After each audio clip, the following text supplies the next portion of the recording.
When the Woolworths store she managed was shut down. But today, Claire Robertson is running a new shop in its place on Dorchester High Street, and 20 people have been given their jobs back. It's called Wellworths. It still has a pick and mix, and it was opened by Chris Evans this morning. John Kay is there for us now. John. Hi, Louise. Well, there it is. Some experts have questioned whether a store like this can still survive in the current economic climate, but here, talking to people, you get the sense that they really want it to work. They seem to have been inspired by this among all the doom and gloom of the recent weeks, and they came out this morning onto the pavement to prove it. Some of them had waited for hours. 8 weeks after Woolworths closed here, Wellworths was about to open its doors.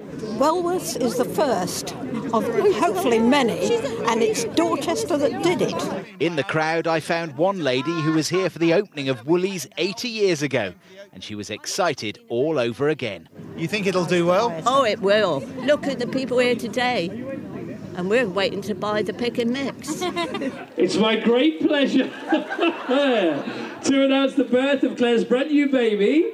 Claire Robertson here used to run the shop when it was Woolworths. She admits she was broken-hearted when it was closed down, so she's taken on the premises and decided to run it herself. They hardly needed any encouragement. Hundreds of them piled in. To the casual observer, it did look just like the old Woolies. So you can guess where most of them headed first. Oh, it's great. Well, you can see we've got 2 happy customers here. If he's happy, I'm happy. But of course, this is only day one.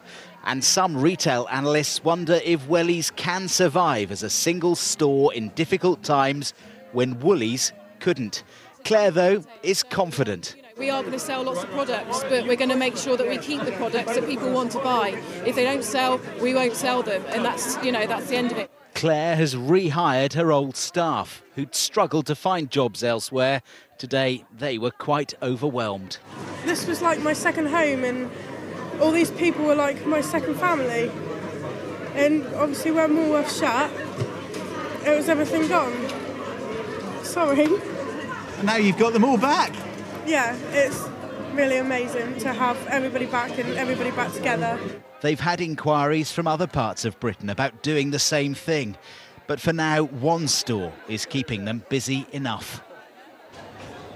Certainly is. Look at this, 3.5 hours after they opened, they're still queuing up to get to the tills, taking about 10 minutes to get there. It's busy. They'll probably never have a day like this again, and in many places, this just wouldn't work. But people here reckon in a place like Dorchester, where there sometimes aren't any other shops selling this kind of stuff, they reckon it can survive. We'll follow it with interest. Louise. John, thank you, and good luck to them.